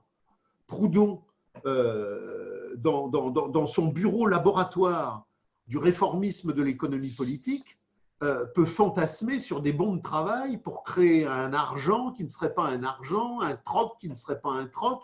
Ça, c'est Proudhon dans son bureau. Mais le mouvement prolétaire en insurrection, chaque fois que dans l'histoire, et dans l'histoire concrète du mouvement réel de la lutte de classe, il s'est affronté à l'État et au capital, il a très bien compris que les coopératives de production-distribution, elles étaient anti-argent et anti-troc. Donc, la spontanéité collective est une dynamique historique. Le clampin qui vous écrit et qui tout seul, dans sa petite chambre pas bien allumée, a plein d'angoisse parce qu'il a effectivement des maux d'estomac et qu'il ne comprend pas bien l'histoire de sa période, ça ne pourra pas nous donner des vecteurs d'intelligence. Donc, il faut qu'il sorte dehors, il faut qu'il respire, il faut qu'il aille en bibliothèque, qu'il bouquine et qu'il se pénètre des expériences historiques. Je ne résous pas une question historique universelle dans mon petit bureau mal éclairé. Donc, déjà, l'histoire a tranché avec toute une série d'expériences historiques que notre petit bonhomme inquiet ne connaît peut-être pas, mais qu'il doit avoir précipitation à connaître en se mettant à bouquiner sur Hongrie 56, Espagne 37. Il y a plein d'expériences historiques qui expliqueront à nos amis inquiets que l'abolition du troc et l'abolition de l'échange est une nécessité radicale. Maintenant, c'est tellement dans l'immanence que Marx, Engels et les groupes radicaux s'adressent à nos intelligences. Ils ne nous écrivent pas des vade-mecum et des passeports pour le monde futur avec effectivement en plus des codes de la route, tu tourneras à gauche, tu tourneras à droite, tu feras pas ça, tu feras ça. Non, ce sont des ouvrages d'intelligence qui s'adressent à notre intelligence. Donc, si vous prenez l'idéologie allemande qui est un texte fondamental, qui renvoie d'ailleurs à la critique du programme de Gotha qui sera écrit 30 ans plus tard, on a un texte qui nous explique le substrat logique du pourquoi il n'y a pas de troc, le substrat logique pourquoi il n'y a pas d'argent. Bon, à partir de là, on ne va pas écrire un bouquin de 50 pages, de 100 pages, de 300 pages ou de 400 pages pour nous expliquer. Voilà, alors, à Montpellier, il y aura une coopérative de production-distribution. Et puis, dans l'Ariège, à côté de Lavelanet et pas loin de Foix, il y aura une autre coopérative de distribution.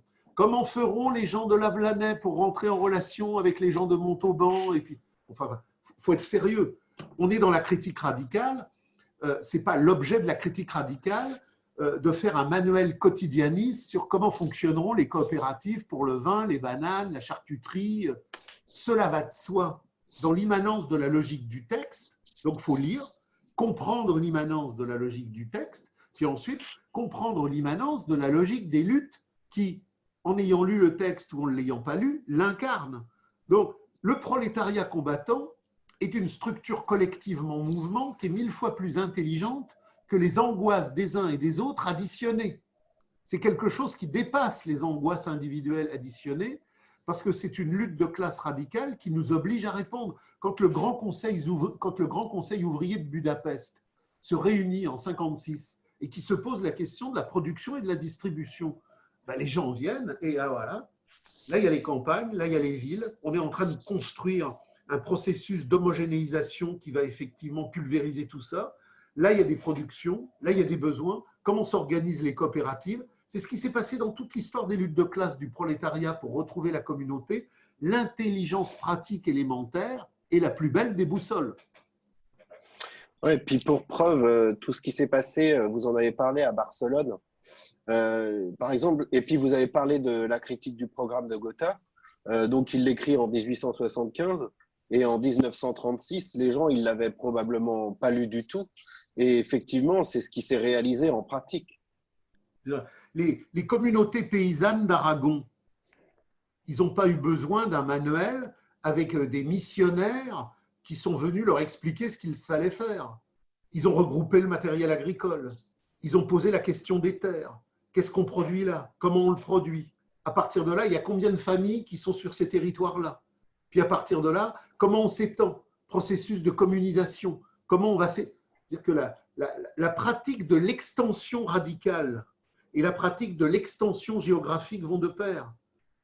La révolution s'étend en contenu radical et elle s'étend en spatialité géographique. Et au fur et à mesure qu'elle intègre de nouveaux espaces, de nouveaux contenus, de nouvelles luttes, elle se dynamise. Il y a des structures de continuité organique, production, distribution, et tout ça se fait dans la logique d'une spontanéité intelligente parce que c'est la vie. La plus grande richesse de coordination, c'est la vie, c'est le désir, c'est la joie, c'est la lutte. Qu'est-ce qui fait que les gens sont intelligents dans la structuration de l'espace où ils vivent, dans le combat de la communisation? Et c'est que c'est leur chair, c'est que c'est leur vie, c'est leurs compagnes, c'est leurs enfants. C'est toute cette dynamisation collective qui fait qu'il y a une joie, une compréhension. On va vers l'abolition de l'argent. On va vers l'abolition de la division du travail entre ville et campagne. Pas parce qu'on répond à des normes, pas parce qu'on répond à des axiomes ou à des algorithmes, mais parce qu'on répond à la Gemeinwesen du désir, à la satisfaction de la communauté. Et le plus beau plan de vie pour l'espèce, pour reprendre la terminologie de Bordiga, c'est que le communisme, c'est notre trip d'émancipation, c'est notre trip de jouissance. Et dans toutes les expériences historiques dont nous avons parlé, Barcelone, Budapest, Kronstadt, les gens vivent ce qu'ils vivent. Et c'est ça la différence entre la Gemeinwesen émancipée et la Gemeinwesen brisée par le capital. Dans le capital, les gens ne vivent pas ce qu'ils vivent. Ils sont astreints à une destination qui n'est pas la vie. Ils vivent contraints. Ils vivent par procuration aliénatoire du fétichisme de la marchandise. Dans le processus de lutte, ils vivent leur vie. Il n'y a pas de procuration. On abolit la médiation et la représentation. Et d'ailleurs, c'est pour ça que dans cette grève-là que nous vivons aujourd'hui, il y a un danger pour le pouvoir et les centrales syndicales. C'est qu'il y a deux vies. Il y a la vie par procuration qui est cadenassée par les polices syndicales et gauchistes du capital pour enfermer les gens dans l'abolition de la retraite, pour reprendre le boulot pour une retraite de merde qui serait moins merdique que la première retraite de merde. Mais il y a en même temps la vraie vie qui refuse cette procuration, cette destination carcérale. Il y a donc toujours un conflit entre deux vies, la vraie vie et la fausse vie, la vie marchande et la vie anti-marchande. Et quand le processus révolutionnaire surgit, la force de la vie anti-marchande fait que les prolétaires, d'où qu'ils viennent, qu'ils aient lu ou qu'ils n'aient pas lu, ils savent très bien organiser une coopérative, ils savent très bien organiser des milices de combat, et ils savent très bien, à un moment donné où il y a des parasites chéfistes, hiérarchiques, de la gauche du capital, qui viennent vouloir les commander, leur dire « Ah bah les chefs, ah bah tous ceux qui veulent nous commander, nous sommes l'automouvement, nous sommes l'automouvement. » Ni division du travail, ni parti, ni syndicat, auto-émancipation révolutionnaire du prolétariat, abolition du salariat, abolition de l'argent. Et toute l'histoire nous a montré qu'à chaque fois, cette puissance, cette volonté d'instaurer le communisme, elle revenait. Et donc, on en revient toujours à cette question décisive. Tant que les conditions de caducité du capitalisme, qui est l'anticommunisme, ne sont pas posées, toutes nos luttes sont condamnées à l'échec. C'est à partir du moment où le capital sera condamné à l'échec par la crise historique de la valorisation que le communisme deviendra possible. Et là, on aura cette opposition radicale que Marx positionne dans les manuscrits de 1944 sur le naturalisme achevé. Le communisme est le naturalisme achevé. Je suis un homme de nature. Je suis dans ma jouissance, dans mon plaisir, dans ma production naturelle d'être de nature. Et le communisme n'est que ma relation d'universalité à cette naturalité. Et le communisme est le naturalisme achevé. Et qu'est-ce que le capitalisme? C'est l'anticommunisme. C'est donc l'antinaturalisme achevé. Et c'est au moment où la crise de l'antinaturalisme achevé va s'achever que le naturalisme achevé va pouvoir enfin surgir. Et donc, c'est l'amour, c'est ce que dit Marx dans les manuscrits 44. L'amour, c'est la communauté du sentiment, en fait. Donc, l'amour, c'est extrêmement important parce que, on retombe sur les présocratiques, mais n'oublions jamais que la thèse de Marx, c'est Démocrite et Épicure. N'oublions jamais la correspondance Marx-Engels avec ces deux phares, Aristote et Héraclite. Et derrière toute cette position-là, quelque part, il y a Empédocle et Parménide avec Eros et Thanatos. Le capital est Thanatos, le communisme est Eros. Et le communisme, c'est cette relation de fraternité humaine, la philia, où on rencontre les autres humains dans une relation d'amour fraternitaire. D'une relation d'amour fraternitaire. Et dans le même temps où on rencontre tous les autres humains dans une relation d'amour fraternitaire, on a effectivement le coup de foudre d'Eros pour un être radicalement différent des autres parce qu'il nous donne notre essentialité. Marx n'a pas eu 50 génies. Marx a eu une génie. Le rapport amoureux est en quelque sorte la quintessence d'Eros du rapport de l'amour fraternitaire. C'est parce que je suis un être d'amour dans la Gemeinwesen, que je suis un être émancipé dans le communisme, que j'ai une relation fertile dans la communion des hommes. Et parce que j'ai une relation fertile dans la communion des hommes et que je suis dans une filia où tout est riche dans la relation entre les hommes dans le communisme, parce que c'est une relation d'être qui a aboli la relation d'avoir, et il y a une relation supérieure, c'est la relation de l'autre. La relation de l'autre, l'homme ou la femme d'amour pour chacun d'entre nous, parce que là, on a le cœur de notre destination d'essentialité. Et là, on retombe sur quelque chose d'essentiel qui est déjà positionné dans le manifeste contre le libre-échangisme sexuel et thanatique du capital, contre la partouzerie marchande lamentable de toutes les épaves circulatoires. Restauration du concept de l'amour générique. Le libre-échangisme sexuel, c'est le capital. Quand Marx, dans le manifeste, dit « mais les capitalistes se foutent de la gueule du monde. Les capitalistes nous disent les communistes veulent détruire la famille. » Mais de qui se moque-t-on? C'est le capital qui a détruit la famille. C'est le capital qui prostitue les enfants. C'est le capital qui prostitue les femmes. C'est le capital qui prostitue à l'infini dans l'adultère et dans le libre-échangisme de la prostitution universelle. Seul le communisme restaurera l'amour vrai. D'ailleurs, c'est la même étymologie, prostitution et vente en grec. C'est porné et pernéri, pernémi, je ne sais plus. C'est vendre, échanger, mettre, quelque part, c'est mettre sur le marché. D'ailleurs, le salariat est une prostitution universelle. Et le mariage. Et le mariage. Un contrat de mariage.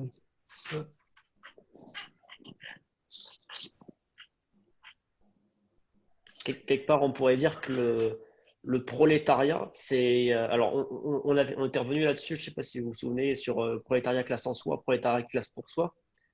Mais justement, cette dégueulasserie marchande, c'est justement le prolétariat lui-même, et c'est pour ça qu'il est grand où il n'est rien, il est révolutionnaire où il n'est rien. Et c'est ça qui fait que le communisme apparaît sur la scène de l'histoire à un moment donné. C'est que… alors, il y avait un tract dans les 70, je crois que, je sais pas, vous connaissez peut-être Francis qui s'appelle « À bas le prolétariat, vive le communisme ». C'est l'essence même de la révolution, c'est de se débarrasser de cette saloperie qui nous colle, qui est notre nature prolétarienne. Nous sommes des marchandises, nous sommes des substrats, des accessoires de la plus-value. Le monde aujourd'hui est un immense tas de plus-value qui se saisit des hommes pour sa reproduction. Et le propre du communisme, c'est de se débarrasser de ça pour justement réaliser notre propre communauté. Donc, pour faire synthèse, finalement, vous avez dit tous les trois la même chose à un moment donné sur le communisme et l'anticommunisme. La gauche du capital et le gauchisme de la marchandise sont les pires ennemis du prolétariat, parce qu'ils ont été, et ça c'est ce que nous apprend toute l'histoire des groupes maximalistes, ils ont été les centres actifs du laboratoire de modernisation le plus extrême du capital. Toute la merde sociétale contemporaine, à laquelle même la droite du capital se range, a été travaillée pendant des décennies et des décennies par la gauche et par l'extrême gauche du capital. Et quelle est la constante de la gauche et de l'extrême gauche du capital? C'est d'éterniser le prolétariat. La gauche et l'extrême gauche du capital sont les marchands de la force de travail prolétarienne. Ils veulent l'améliorer, ils veulent la moderniser, ils veulent la rajeunir, ils veulent la repeinturer, mais ils veulent la pérenniser. En quoi y a-t-il une opposition radicale entre les groupes communistes, la gauche du capital, les gauchistes de la marchandise? C'est que les groupes communistes radicaux, c'est-à-dire les groupes du communisme vrai, n'ont pas pour mot d'ordre « vive le prolétariat pour toujours », mais « à bas le prolétariat, vive l'auto-abolition du prolétariat ». L'humanité ne peut retrouver sa communauté brisée depuis le néolithique dans la localisation aliénatoire des trocs et des échanges néolithiques qui ont produit toute l'horreur de l'histoire aliénatoire jusqu'à Wall Street aujourd'hui, que par l'acte d'auto-abolition révolutionnaire du prolétariat. Donc nous sommes communistes parce que nous voulons l'émancipation de la communauté humaine universelle, et il ne peut y avoir de communauté universelle dans un monde sans État et sans argent que parce que nous abolissons la prostitution universelle de la marchandise en toutes ses formes, donc le prolétariat. C'est pour ça que la dictature du prolétariat est une dictature anti-étatique du prolétariat et anti-prolétarienne. Le prolétariat, par la dictature anti-étatique du prolétariat, s'auto-abolit. Et le grand travail méthodologique de Marx dans la critique du programme de Gotha et dans toute la problématique de la phase de transition, c'est de bien nous faire insistance sur le fait que la période de transition est un au-delà du capital. Il y a une période de transition parce qu'entre la merde du capital et l'abondance communiste, où on a effectivement aboli les villes et les campagnes, on a détruit toutes les merdes du capital, les centrales nucléaires, les villes, la défense, bref, toute cette merde industrielle de verre et de béton. Il y a bien une phase de transition entre le moment où on s'insurge et le moment où on l'a détruit. Ça mettra même pour certains espaces peut-être des générations. On ne bousillera pas Beaubourg et la Défense en 5 minutes. Donc il y aura une temporalité de réorganisation. Mais la question essentielle qui est posée dans la critique du programme de Gotha et qui est déjà posée en 1846 dans l'idéologie allemande, il y a une invariance radicale chez Marx entre les textes de jeunesse et entre guillemets les textes de vieillesse. Il n'y a que les manipulateurs lénino, trotskistes et staliniens pour essayer effectivement d'organiser des sessions temporalistes différenciées. Mais de 1844, manuscrit de 44 à la critique du programme de Gotha, à bas l'État, à bas l'argent, à bas les bons de travail, à bas les bons de travail horaires. Il n'y aura pas une monnaie différente qui ne s'appellerait pas monnaie, mais qui serait quand même une monnaie. Donc, il y a cette constance-là. Donc, la phase de transition, contrairement aux impostures gauchistes qui ont enfermé le prolétariat des pays de l'Est dans des décennies de torture salariale et étatique, avec des flics étatiques de gauche, avec des massacres, avec des goulags, avec des grèves d'extermination en extermination, il y a une phase de transition, mais une phase de transition qui ne conserve pas les catégories du capital. Donc, la phase de transition qui nous conduit du capitalisme au communisme abolit déjà les catégories du capital. Il n'y a plus de monnaie, il n'y a plus d'État, il n'y a plus d'échange, il n'y a pas de troc, il n'y a pas de bons horaires.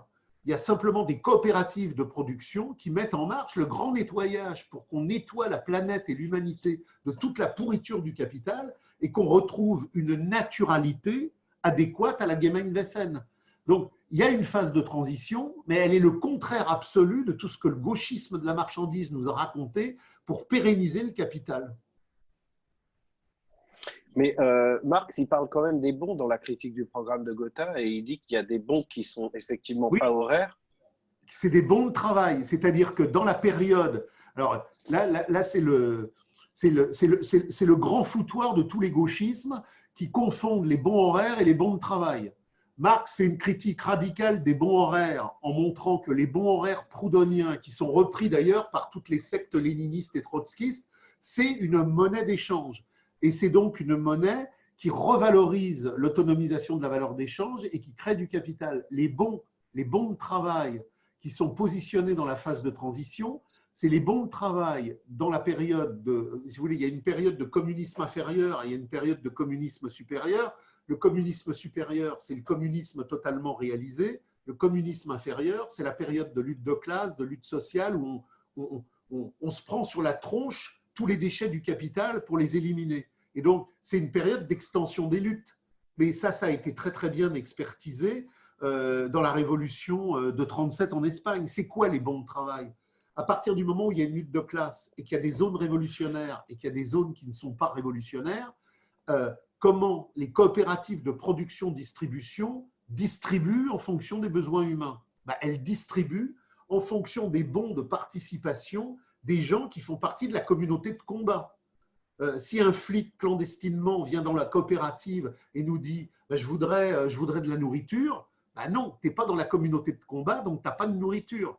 Mais ce n'est pas des bons horaires en fonction de à chacun selon son travail, c'est des bons de participation à chacun selon son besoin. Et Marx montre bien, en pulvérisant l'idée proudhonienne de à chacun selon son travail, que les bons d'appartenance doivent prendre en compte la participation, c'est-à-dire que celui qui a 4 enfants, il a plus que celui qui a un enfant. Et ce n'est pas en fonction de la quantité de travail produite, c'est en fonction du besoin générique de la personne, en fonction du groupe et de la famille. Donc, bon de travail dans la période où on abolit le travail tel que c'est positionné par les groupes communistes, c'est l'antithèse radicale des bons horaires proudhoniens. J'ai régulièrement des gens qui me posent cette question-là, mais ils n'ont pas lu. Si on lit Philosophie de la misère, misère de la philosophie et critique du programme de Gotha, c'est clair. Si on ne lit pas et qu'on papote, c'est confus. D'accord. Est-ce que vous vouliez intervenir, Michel ou Charles, éventuellement? Je pense qu'on a fait le tour, non? Après.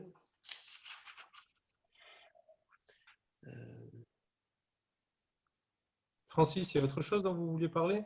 Je reprendrai ce que vous disiez au début, c'est-à-dire que moi je me rappelle que dans les années 70-80, quand on se heurtait donc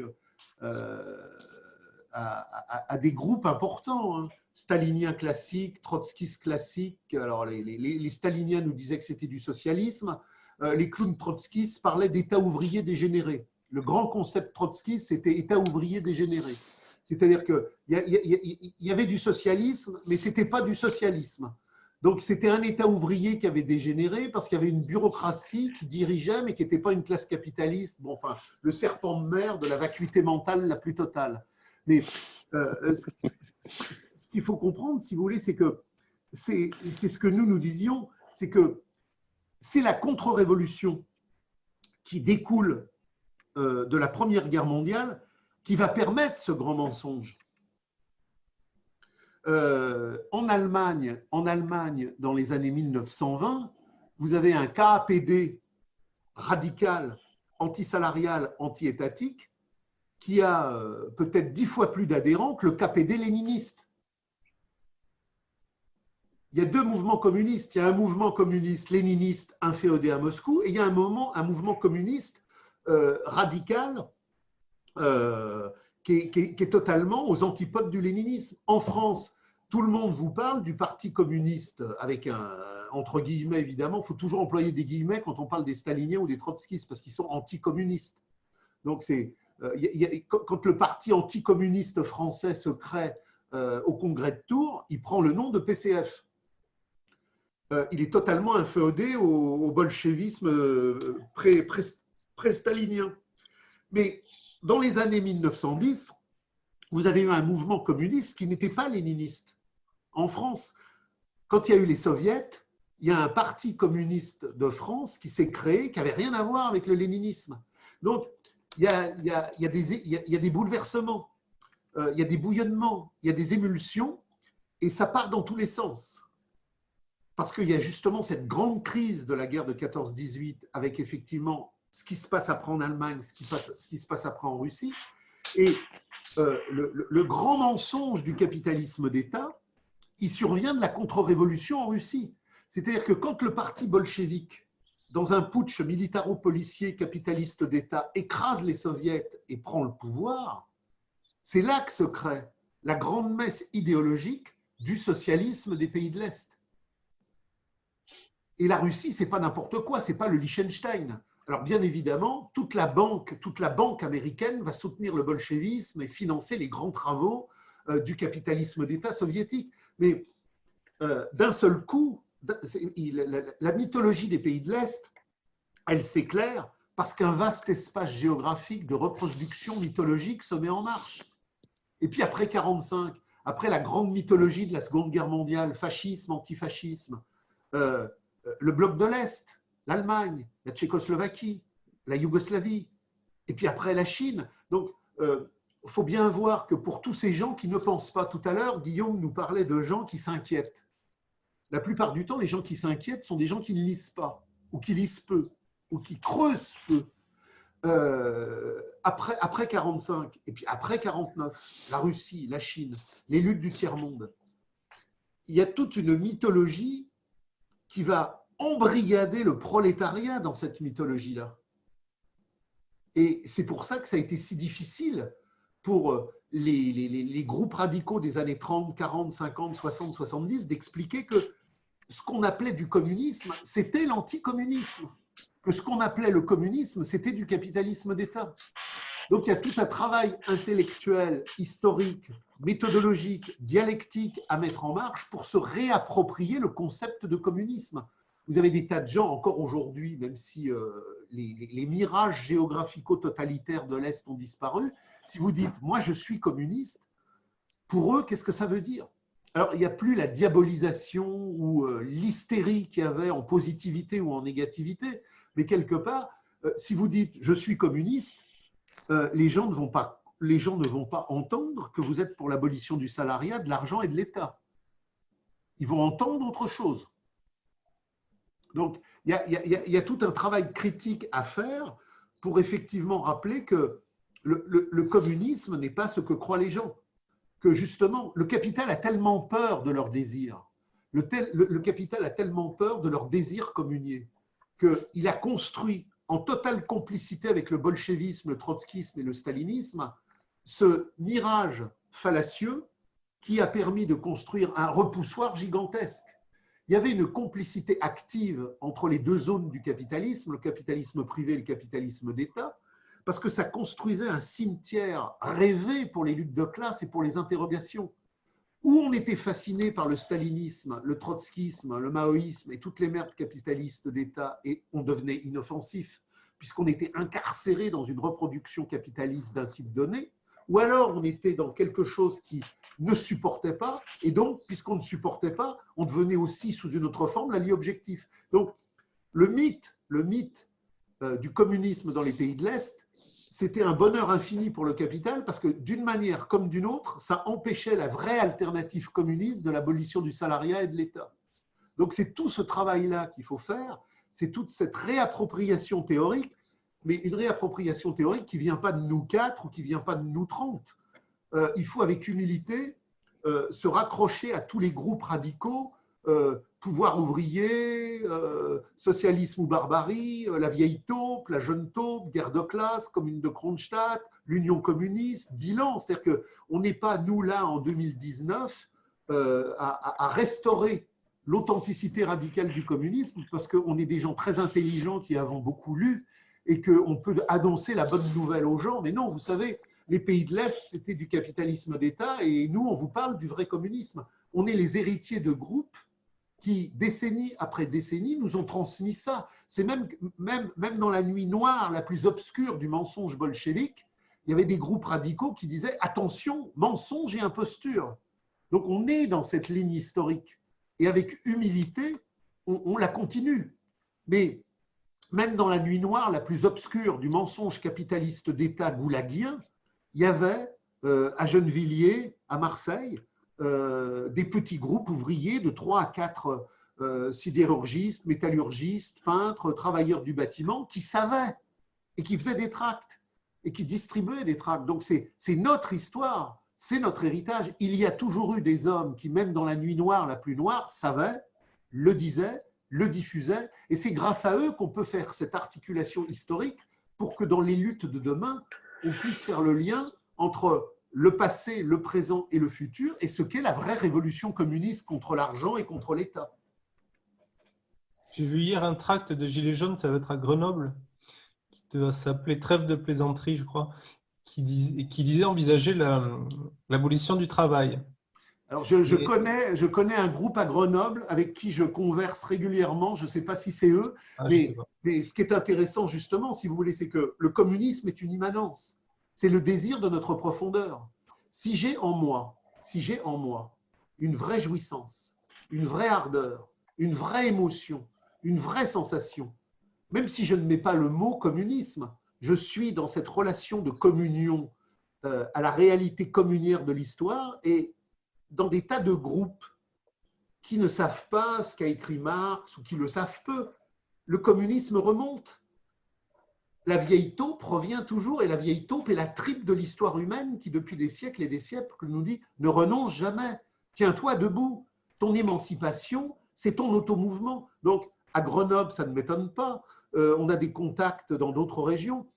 Même et c'est là-dessus que je voulais revenir tout à l'heure quand nous parlions de l'amour, le capital peut tout bouffer.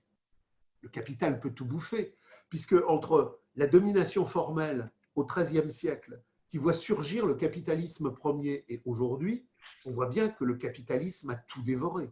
Il a dévoré les espaces, il a dévoré les forêts, il a construit les villes, il a dévoré toutes les latitudes et toutes les longitudes, il a dévoré les corps, il a dévoré les émotions, il a dévoré les sexualités. Le capital est devenu le grand vampire, le grand cannibale, il a tout mangé.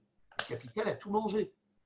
Mais s'il a tout mangé, comment est-ce possible qu'il soit à un moment donné invalidable? Il n'est pas invalidable dans une dynamique statique, la baisse du taux de profit, oh, le capital coince, pouf, le capital tombe. Oh, les hommes disent, tiens, nous voudrions vivre. Non, c'est une interaction dialectique, c'est un rapport social.